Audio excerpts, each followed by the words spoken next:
Lo pone Fernanda Miño. Sí. Ella era la encargada de llevar adelante el FISU dentro del Ministerio de Desarrollo Social.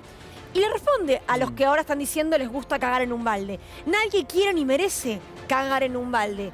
Ni en la provincia de Buenos Aires, ni en ningún lugar del mundo. Por eso, durante 8 años, desarrollamos una política de Estado para urbanizar todos los barrios del país. Es un hilo, ¿eh? Mirá la foto. Hay más información debajo. Te muestra antes de esta inversión y después, que es la posibilidad de armar un baño como corresponde. Pero estamos en comunicación con Fernanda Miño, justamente ex titular, como decíamos, de este fondo. Fernanda, ¿cómo estás? Buenas tardes.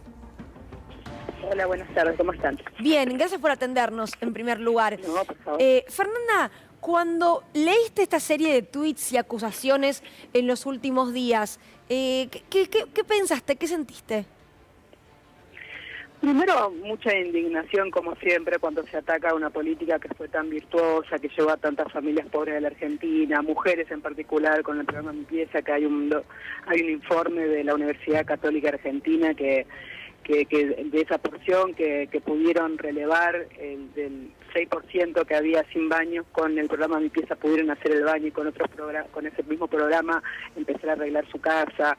Pero bueno, es más de lo mismo, ¿no? Esta gente parece que todos los males del mundo siempre tienen culpa a los pobres, y en esto siempre para ello vamos a ser quienes vivimos en los barrios populares negros que cagan en balde.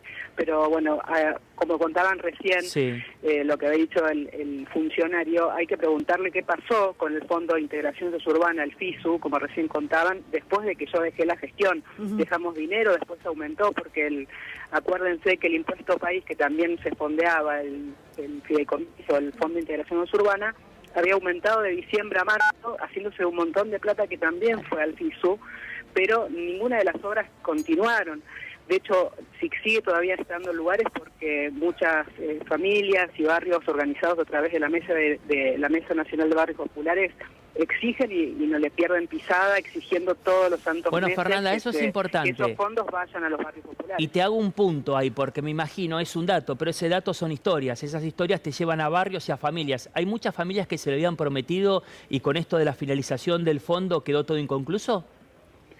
De hecho, había obras que estaban firmadas y no las llevaron adelante. Esos son, de hecho, que nos valemos de esas firmas y eso para poner un amparo para que no se cierre el Fondo de Integración Urbana. Ellos querían cerrarlo directamente, sin dar cuenta que hay una ley, la 27453, que exige que todos los fondos económicos que van al fideicomiso se utilicen para barrios populares, para estas obras de infraestructura, que de hecho está regada toda la Argentina de todas las obras que hicimos en los 4 años que me tocó estar en la gestión, con una pandemia de por medio, con muchas trabas por parte de gobiernos que por ahí no querían que el dinero vaya a cooperativa del territorio, que no vaya directamente a las provincias o a los municipios, y nosotros hicimos todo lo posible para que ese dinero llegue y se hagan las obras de infraestructura en tiempo récord.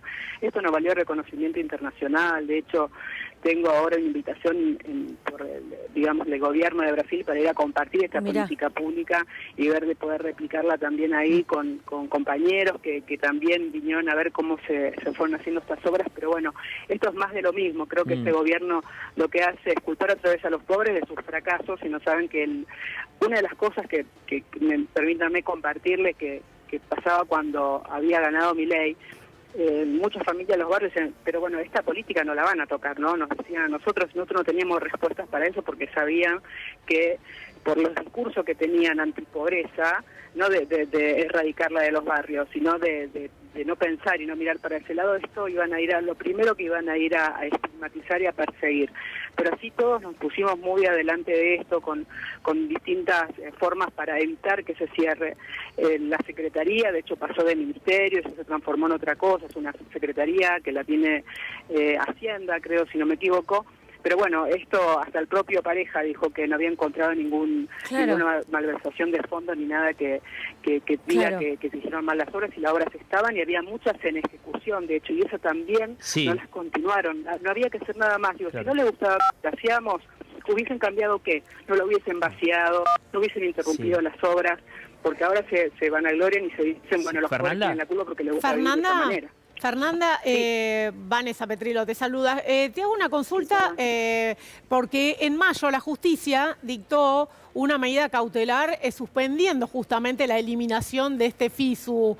¿Vos sabés en qué quedó esto? Porque la justicia justamente había intimado también al gobierno de Milei a presentar un plan de urbanización y suspende esta decisión del gobierno de eliminar el patrimonio del FISU. ¿Sabés cómo continuó esto en la justicia? Es una medida cautelar y de hecho tienen una multa, la Subsecretaría de Integración Urbana ahora, de pagar, creo el mismo funcionario, de pagar una multa por mes porque no presentaron todavía ese plan de obras para continuar.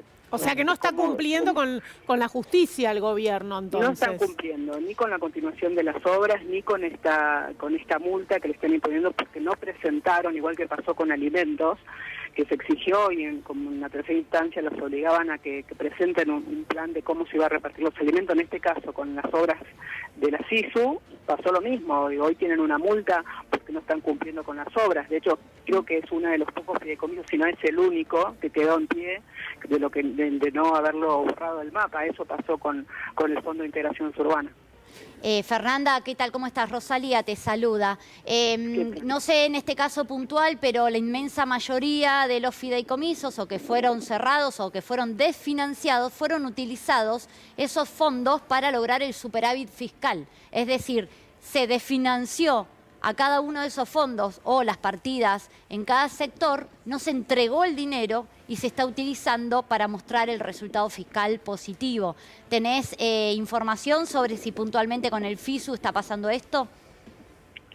En ese caso, digo, no tenía, porque esto no viene del Tesoro. Había una parte que sí se fondeaba con el Tesoro. Sí, pero muy se poco, quedaron con la plata fondo. del impuesto país. Se quedaron con esa plata que iba, ese 9%, sí, al Fondo de Integración Urbana. Lo bajaron al 0,3% y entró, así todo había quedado muchísima plata. Y esa plata no la podían tocar por ley. Si lo tocaron, lo vaciaron o lo mandaron para otro lado, es un delito. Deben ir presos por tocar. Por ley no se podía usar de otra manera que no fuera así como fondos internacionales que eran para urbanización de barrios y los han desviado. De acá y no solamente hacer una auditoría de qué pasó desde el 10 de diciembre 23 a la fecha, qué pasó con ese dinero, porque por ley lo tienen que usar en barrios populares como otros fondos internacionales también. Así que les cae 2 delitos ya desde el vamos, de que no están utilizando esa plata, que ahí está, no es que la están sacando de otro lado. Claro, no la pueden. Cuando nos fuimos nosotros. No la Habría pueden que ver eso, ¿no? ¿Qué pasa? Es muy interesante lo que está planteando, porque claro, es con lo del impuesto país esto es real, esto lo sé, directamente se lo apropió el Tesoro, se quedó con... Lo mismo pasa con el impuesto a los combustibles, bueno, la gran denuncia que hay, ¿no? Se tendría que haber repartido por ley, está estipulado que se tienen que repartir. ¿Le llegó la plata? No, no le llegó a las provincias la plata. Bueno, aquí lo que está señalando Fernanda es que encima esto tenía un porcentaje de ayuda de organismos internacionales y ahí hay monitoreo de los organismos. Y hablamos del BID, como mencionaban recién, el banco con el cual se reunió ayer Milei. Digo, es un banco que sigue en la Argentina dando préstamos, auditando o lo que sea. Y hay un dato, Fernanda, que estaba leyéndolo, que tiene que ver con los mitos, además, ¿no? En torno a ciertos sectores de la Argentina. En provincia de Buenos Aires, por ejemplo, el casi 90%, 89,5% de las viviendas, según el censo 2022, tienen baño con inodoro de arrastre de agua. Claro, el 90%. Y de hecho, si uno compara ese porcentaje con otras provincias, Córdoba tiene menos. Por ejemplo, claro, hay un lo digo por el empresario cordobés que tuiteaba eso. Por el funcionario, no sé. Bueno, en Córdoba nosotros tuvimos muchísimos problemas porque a raíz de que no querían que nosotros nos metamos a integrar barrios, porque no querían darle entidad ni dignidad a los barrios, había un sector del gobierno que nos peleaba bastante. Pero así todo nosotros pudimos hacer obras en los barrios populares, que no sé si están quizás en esas curvas que ustedes mostraron recién, pero sí lo que sabemos que donde no podíamos, porque no estaba la red completa o porque estaba muy lejos, teníamos un grupo maravilloso de trabajo que armaba biodigestores.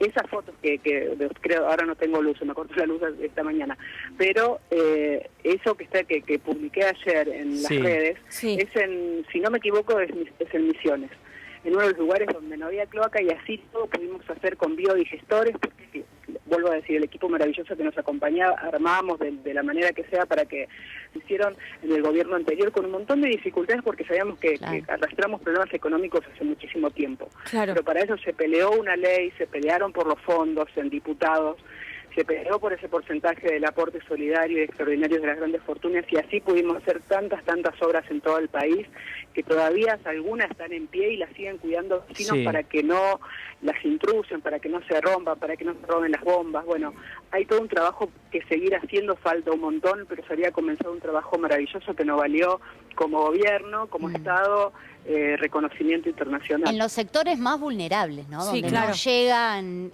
los empresarios no quieren llegar. ¿Se A entiende? ver, Fernanda, la verdad te agradecemos un montón y seguramente charlaremos de esto, porque entiendo que sos también candidata en las elecciones del mes de octubre, así que esto va a volver a meterse en la campaña. Muchísimas gracias. Déjame ahí aportarles algo muy cortito que tiene que ver con también algo que ellos desconocen y hablan porque le tienen tirria a la pobreza. Muchas de las familias que hacían su baño por primera vez decían que lo habían copiado de una revista o que eran en los lugares donde trabajaban como empleadas domésticas.